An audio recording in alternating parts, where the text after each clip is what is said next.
Micah Harrison's Tuesday began like any other. 5:30 a.m. wake up. Make pancakes for his 9-year-old daughter, Lily. Help her find her shoes. Walk her to the bus stop by 7:15. Then rush across town to clock in at 8 o'clock a.m. sharp at his job.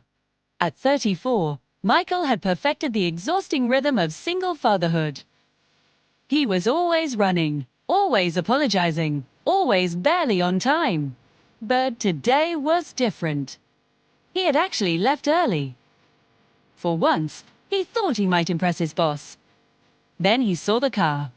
A black sedan sat on the shoulder of Route 9, hazard lights blinking. Beside it stood a visibly pregnant woman in a brown dress, looking completely distressed. Michael hesitated. If he stopped, he'd definitely be late. If he didn't, he'd feel guilty all day long. His conscience won. He pulled over. The woman's name was Catherine. She was 8 months pregnant and on her way to a crucial meeting. Her tire had blown out, and roadside assistance wouldn't arrive for at least 45 minutes. Michael checked the time. It was 7:42 a.m. He rolled up his sleeves and got to work changing the tire. They talked as he worked. She noticed the tired but loving tone in his voice whenever he mentioned Lily. She recognized it instantly. Her own sister was a single mum. By the time he'd tightened the last lug nut, it was 8:12. Catherine offered him money, but he politely refused. She insisted he at least take her business card. "If you ever need anything, call me," she said, with genuine sincerity. Michael finally arrived at work at 8:27. His supervisor, Derek Collins, was waiting for him. There were no warnings, no discussion, just zero compassion. He was fired on the spot for his chronic lateness. Minutes later, Michael sat in his car, holding a cardboard box filled with 3 years of his life, a coffee mug Lily had made for him, a photo of her smiling. Then, he remembered the business card. He pulled it out. Catherine Morrison, CEO, Morrison Supply Chain Management. The woman he helped.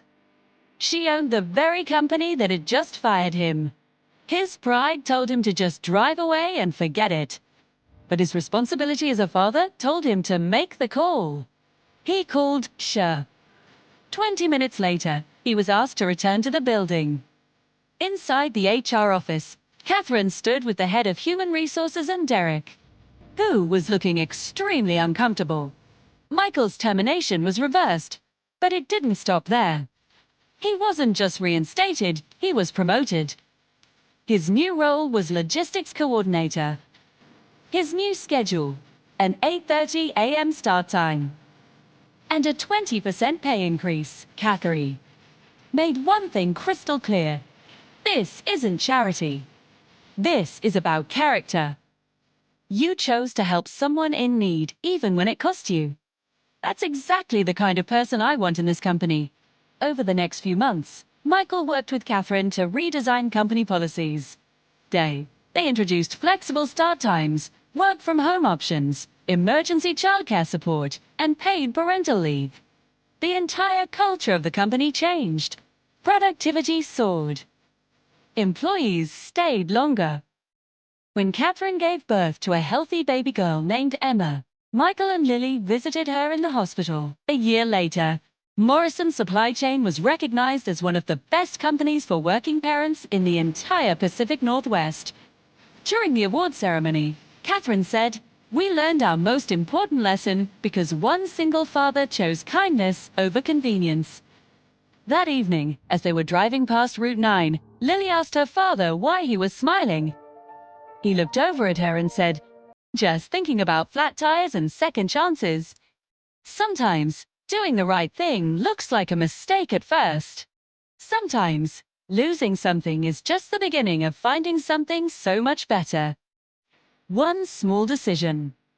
One act of kindness. One flat tire. And absolutely everything changed. If his story touched your heart, Remember to subscribe for more kindness and join our community, where we share powerful stories that prove compassion still exists in this world. Thanks for watching.